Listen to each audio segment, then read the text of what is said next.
Hello friends, how are you. अब आप लोगों की एग्ज़ाम पूर्ण हुई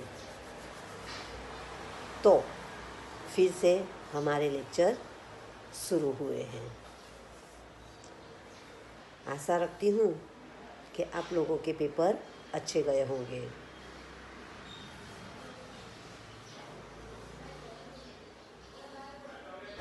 एक नया हमें कुछ सीखना मिला। क्या सीखने मिला? ऑनलाइन परीक्षा। सुनते थे, टीवी में देखते भी थे। सच में इस बार एक अनुभव हो गया हमारा कि ऑनलाइन परीक्षा कैसी होती है ना। अच्छा है, धीरे धीरे करते ये साल भी हमारा निकल गया, पर साल पूरा नहीं हुआ है। अभी एक अंतिम परीक्षा हमारी बाकी है। तो यहाँ फिर से हमारे लेक्चर शुरू कर देते हैं। नया लेसन है हमारा, लेसन नंबर 6, न्याय। न्याय करना है, जज करना है। कैसे करोगे? कोई भी चीज़ हो तो यहाँ इस लेसन के अंदर हमें सच और झूठ की परख देखनी है कि कैसे ये परख की जाती है। वैसे तो हम सब सच और झूठ की परख कर लेते हैं, पर सच में जब हमें करनी होती है तो हम थोड़ा पीछे हटते हैं कि ये सही होगा या नहीं, है ना। तो यहाँ दो मित्रों के बीच भी ऐसा होता है, और इसका सही न्याय कैसे किया जाता है इस लेसन के द्वारा हम समझेंगे, बराबर।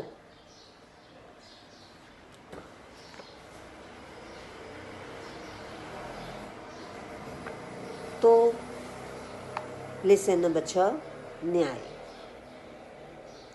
इस कहानी में चातुर्य की बात है, चतुराई दिखाई है।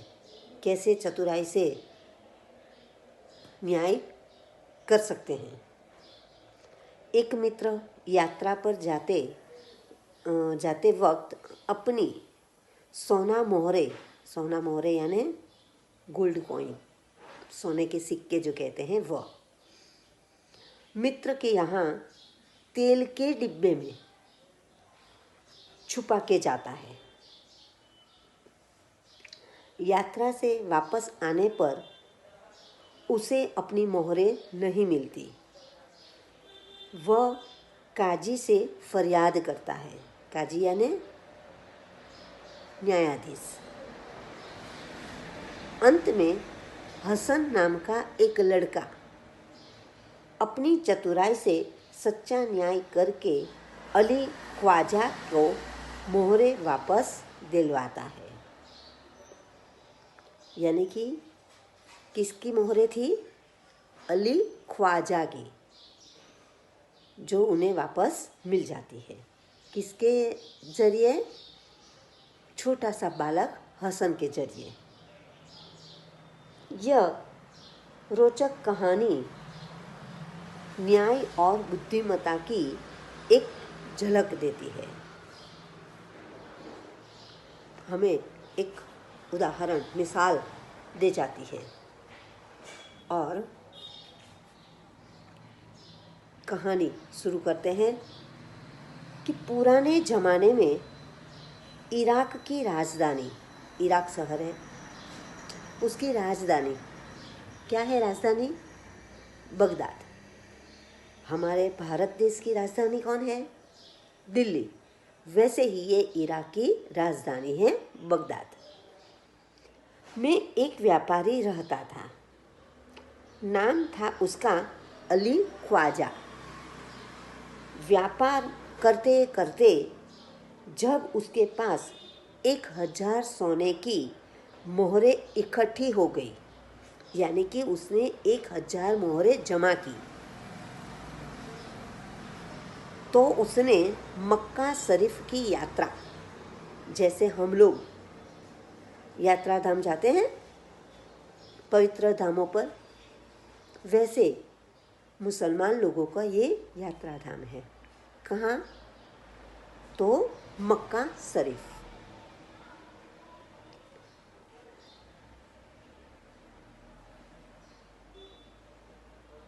शरीफ की यात्रा का निश्चय किया।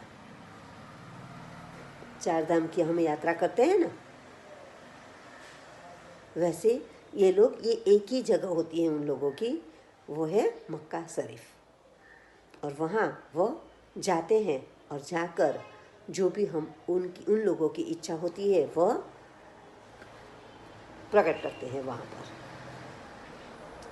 तो चूँकि वह अकेला रहता था, अकेला है, और इसीलिए वह इतनी सारी मोहरें जमा हो गई, तो यात्रा पर, यानी कि यात्रा पर जाने का सोच रहा है।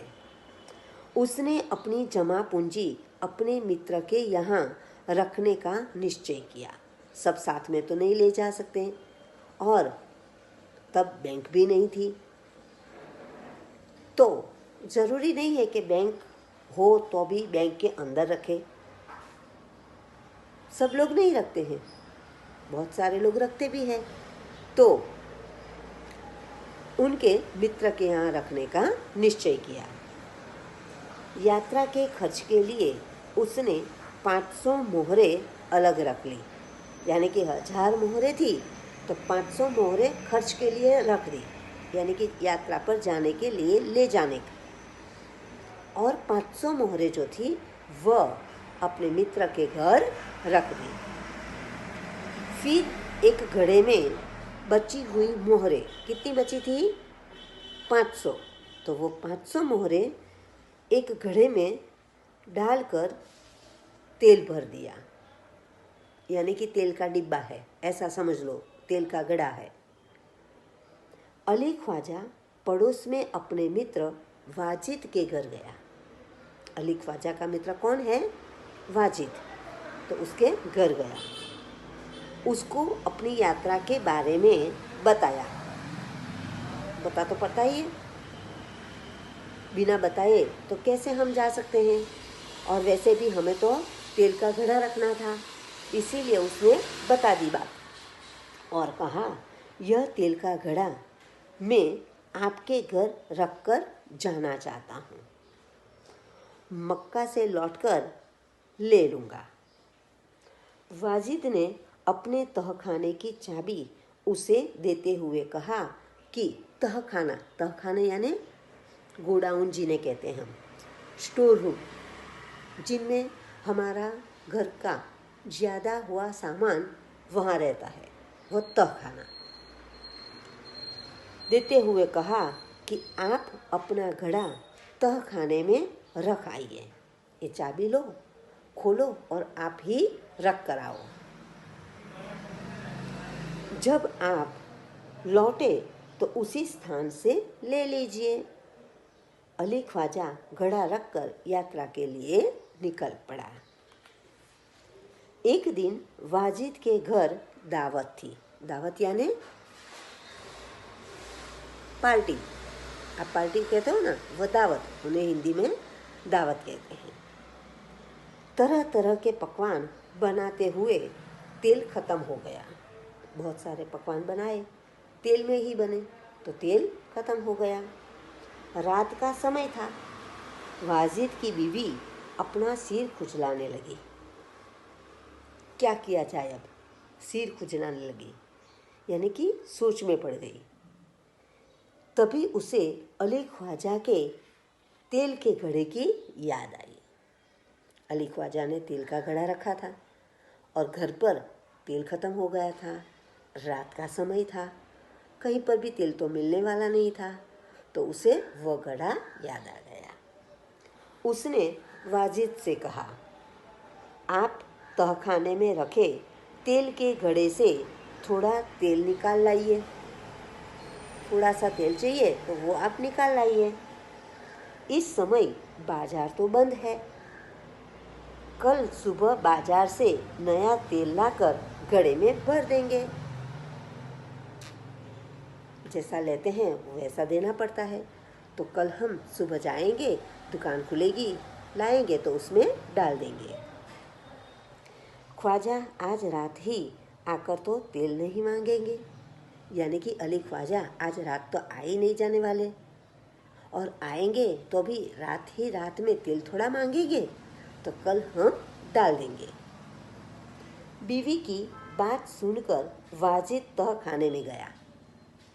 वह तहखाने में गया। जब घड़े की सील खोलकर तेल निकालने लगा, सील खोलकर यानी उसके ऊपर जो कपड़ा रखा था या कुछ चीज़ रखी थी, जो भी हो, तो जो बंद किया था उसका मुंह, घड़े का मुंह, तो वो खोला, इसे सील कहते हैं। तो वो खोला और तेल निकालने गया। तब घड़े में से सिक्कों की आवाज़ आई। कुछ भी हम रखते हैं तो उसको हिलाते समय उसकी आवाज़ आती है। तो इससे तो तेल डाल रहा था अपने बर्तन में, और तब उसने सिक्के जो खिसक रहे थे तो उसकी आवाज़ आई। उसे लगा कि घड़े में तेल के नीचे कुछ है। बिना देखे तो कुछ समझ नहीं आता, पर इतना समझ आ गया कि कुछ है। क्या है वह पता नहीं है। इसलिए उसने दूसरे बर्तन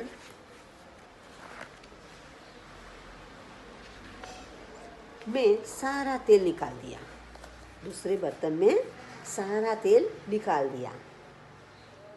उसने देखा कि घड़े में तो 500 सोने की मोहरें थी। 500, 5 नहीं 500। उसने उन मोहरों को अपनी तिजोरी में छिपा कर रख दिया। वापस तेल के घड़े में नहीं रखा, पर उसने वो निकाल ली, यानी कि चोरी की, और उसने अपने तिजोरी में रख दिया। और तेल लाकर बीवी को दे दिया, यानी कि मोहरे की बात नहीं की होगी, सिर्फ तेल बीवी को दे दिया। अगले दिन उसने बाजार से नया तेल लेकर घड़े में भर दिया। बाजार से नया तेल लाया और घड़े के अंदर भर दिया। उसे वैसे ही सील बंद कर दिया जैसे कि ख्वाजा अली ने किया था। तो वाजिद ने तेल निकाल लिया। उनके अंदर जो 500 सोना मोहरें थी वो भी निकालकर अपनी तिजोरी में रख दिया, और जैसे बंद था वैसे ही उसे बंद कर दिया। कुछ दिनों के बाद ख्वाजा मक्का की यात्रा से वापस आया। घर में अपना सामान रखकर वह सीधा वाजिद के घर गया और अपनी यात्रा की सारी बातें बताई। वैसे मित्र था, और किसी को भी पता नहीं चलता है कि मित्र ऐसे भी होते हैं। आपके भी मित्र हो तो आपको पता नहीं होगा कि उसके मन में क्या है, वो क्या कर रहा है, आपके लिए क्या सोच रहा है, किसी को भी पता नहीं होता है। इसीलिए उसने आकर पहले ही वाजिद के घर गया और यात्रा में जो जो हुआ था उसकी बातें बता दी। फिर तेल का घड़ा लेकर वह घर आ गया। तेल का घड़ा उसने जैसे बंद किया था वैसे ही वाजिद ने भी बंद किया था, इसीलिए उसे कुछ पता चला नहीं, और वह सोच भी नहीं सकता कि वाजिद निकाल लेगा। इसीलिए वह चुपचाप घड़ा लेकर चला गया। जब उसने घड़े का तेल निकाल कर देखा तो उसके पैरों तले जमीन ही खिसक गई। पैरों तले जमीन ही खिसक गई, यानी आश्चर्यचकित हो गया कि हैं ये क्या हुआ। क्यों ऐसा हुआ? क्योंकि उसने जो सिक्के रखे थे वह सिक्के उसके अंदर नहीं थे, सिर्फ था तो तेल। वह सिर पकड़कर बैठ गया। हमारे साथ भी कुछ ऐसा होता है जो हम सोचने में भी नहीं आता है। वैसा कुछ हो जाए तो हम भी ऐसे सिर पकड़कर बैठ जाते हैं कि अब क्या किया जाए, है ना। तो वाजिद अली ख्वाजा की भी यही दशा हुई, क्योंकि घड़े में एक भी सोने की मोहरें नहीं थी। वाजिद ने रखी ही नहीं थी, सभी मोहरें ले ली और तिजोरी में बंद कर दी थी। वह सोचने लगा, अब क्या किया जाए। सही बात है, मित्र से ऐसा भी नहीं कह सकते। क्यों नहीं कह सकते? तो उसने मित्र को ऐसा नहीं कहा था कि इसके अंदर मोहरें थी। इसको सामने से भी नहीं कह सकते कि तूने ले ली है। सामने से पूछा भी नहीं जा सकता कि इसके अंदर मोहरें थी वो कहाँ है ना। और इसीलिए वह सोच में पड़ गया कि अब क्या किया जाए। किसी को उसके पास भी जो मांगे तो हमारे पास प्रूफ है नहीं है, साबिती है कि हमने रखी थी, साबिती है कि वाजिद ने ले लिए। बहुत सारे प्रश्न उसके मन में आने लगे। वह उल्टे पांव यानी उल्टा उल्टा नहीं, तुरंत उल्टे पांव यानी तुरंत वाजिद के घर गया और अपने मोहरे मांगने लगा। अली ख्वाजा सीधा उसके घर गया और उसके पास से मोहरे मांगने लगा, क्योंकि उसके घर ही रखा था। और जाए तो कहाँ जाए, इसीलिए वो वाजिद से मोहरे मांगने लगा। वाजिद ने कहा कि सीलबंद तेल का घड़ा आपको उसी स्थान से मिला जहां आप रख कर गए थे। वाजिद ने कह दिया कि आप जहां रख कर गए थे वहीं से आपको मिला, वैसे ही बंद था तो मैंने कहाँ लिया, है ना। मैंने तो उसे हाथ भी नहीं लगाया, मैं कैसे मान लूं कि उसमें सोने की मोहरें थी। वाजिद पलट गया। वह कहने लगा कि मैं कैसे मान लूं, आपने मुझे कहा था नहीं, तो मैंने तो कुछ किया ही नहीं है, तो मैं कैसे मान लूं कि इसके अंदर सोने की मोहरें थी। दोनों मित्रों में कहासुनी होने लगी। कहासुनी होना यानी आमने सामने बोलाचाली हो गई।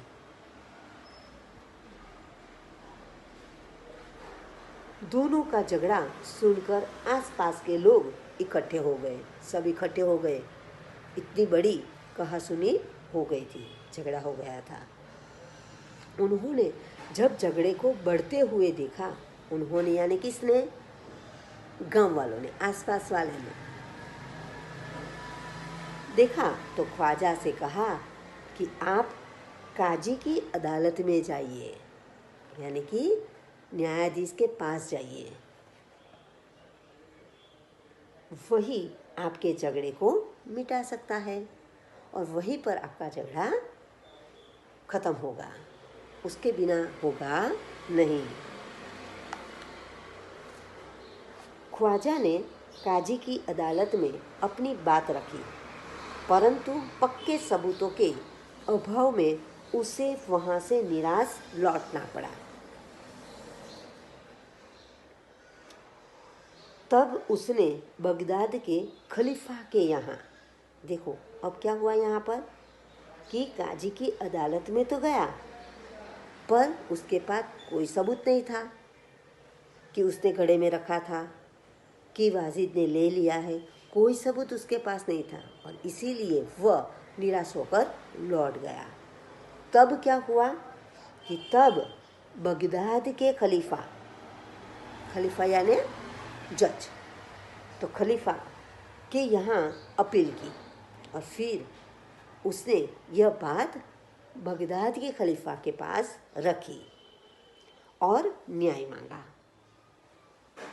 खलीफा ने उसकी अपील स्वीकार कर ली।